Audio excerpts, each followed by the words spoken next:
Robert Jr. and Bellarmine Chatunga Mugabe. The hard-partying sons of Zimbabwean President Robert Mugabe went to ground this week as their parents were besieged in their blue-roof mansion in the exclusive Harare suburb of Borodale.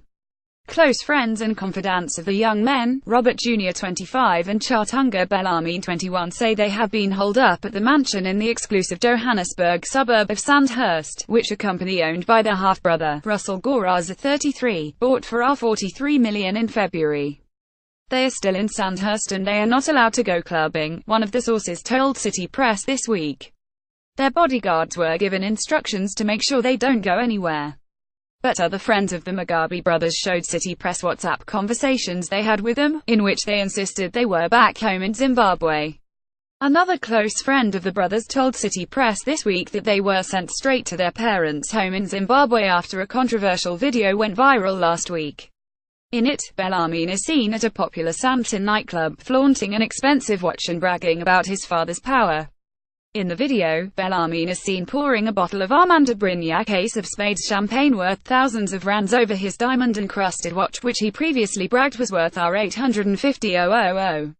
He recently posted a picture on his Instagram account of the watch, captioned $60,000 on the wrist when your daddy run the whole country. Ya know. A source who was at the club that night said that the brothers spent at least $200,000.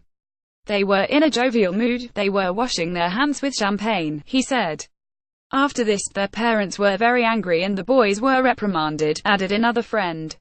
Another source who was there that night said the brothers were buying copious bottles of Ace of Spades and Dom Perignon champagne, which cost $18,000 and $7,000 a bottle respectively. These are the most expensive champagnes in the club, the source said. However, a close confidant of the bros said they routinely lied to their women friends about their whereabouts to stay out of trouble. They have so many girlfriends, so they had to lie to them that they are in Zim, he said. City Press learnt that the brothers booked a VIP table on Friday night at Sandton's Taboo nightclub, but they did not arrive, and the table was later allocated to other guests. One club insider said the brothers were regulars at the club and were expected to party up a storm in the VIP area as usual, surrounded by women and buying expensive booze.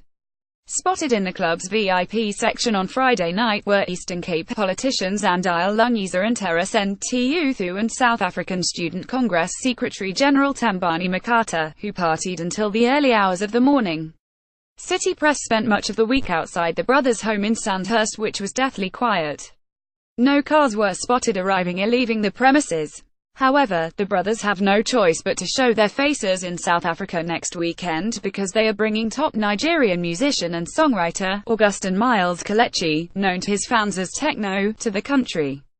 Techno will be performing at Harem nightclub in Rosebank next Saturday. Techno doesn't come cheap. It's going to be his first time performing in South Africa. His first performance will be in Zimbabwe on Friday, said another source.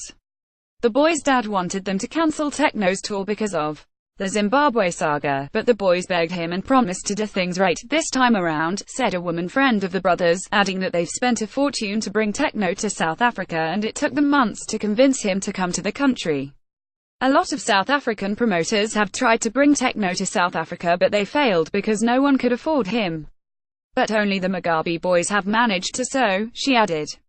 The same source said that after their mother, Grace, sparked a diplomatic storm by assaulting model Gabriella Engels with an extension cord, the brothers were given very strict instructions to stay in the Sandhurst house and not leave the premises. They were not allowed to go to party or go clubbing. Their bodyguards were given instructions to keep an eye on the boys, she said. But their friends agree that the Mugabe brothers will have to cut back on their free spending and partying ways now that the political dynamics in Zimbabwe have shifted. Their bodyguards are likely to be withdrawn and they will no longer have access to unlimited funds, said a source close to the family. Their lives are going to change. They used to go to banks and get funding anytime, but that is likely to change. Additional reporting by Julian Sieber, post published in Featured.